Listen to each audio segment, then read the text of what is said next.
چې څوک حرامي کوي او په حرامو روپو حج له روان دی. زه وایم ځان مه ستړی کوه، په حرامو روپو باندې حجونه مه کوه. دلته پردی حق را لاندې کي، دلته پردی خلکو پیسې راوالي، دلته په غلا ډاکه باندې جمع کي. دلته دا تمیز نه کوي چې دا حرامې دي کو حلالې دي، بس دلته به یې راجمع که. دی به هم د حج دپاره داخله کړي وي، دا به هم حج له روانې، د پردی پیسې دې راواغستلې، پردی حق دې راواغستو، په هغې د حج دپاره داخله کړې ده او په هغې هلته روانې. بیا چې دا حاجي صاحب بېرته واپس دلته راغې، خفه کېږه مه په دې خبره باندې. دا حاجي صاحب اول سقاوې ته روان دی، ما ته ګیره وخورايه چې ښایسته ښکاره شمه.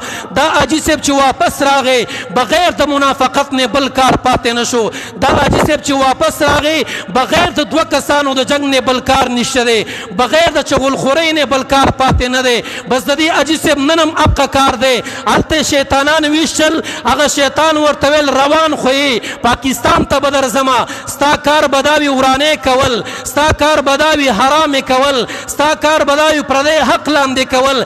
دلته پردی حق لاندې کي، دلته حرامې راجمع کي، دلته دروغ ووایي، دلته منافقت شروع کی، دلته دوه کسان په جنګ واچي. دام زما د محلي حاجي صاحب دی، دام زما قدرمن سړی دی. پخوا به کلي کې یو حاجي صاحب و، د هغې به ښکلې سپینه ږیره وه، د هغې په سر به ښایسته پړګۍ پرته وه. هغه چې به راغې د خلکو روغې به یې کولې، د خلکو اصلاحګانې به یې کولې. هغې به بیت الله شریف کې توبه به ایستله، الله چې څه مې کړي بد مې کړي، چې واپس لاړمه اصلاح به کومه، حرامې به نه کومه، منافقت به نه کومه. نن سبا چې خلک لاړ شي حق بیت الله کې قسم کوي، وی زما دې په دقې کوټه باندې قسمي چې ملک ته واپس لاړم روغه خبره به چاته نه کومه، حلالې به چېرته نه کومه، بغیر د فساد او دوراني نه به بل کار نه کومه. چې مخکې مې 10 روپۍ حرامې کولې اوس به 20 روپۍ حرامې کومه، چې مخکې مې 100 حرامې کولې اوس به 2 لکه حرامې کومه.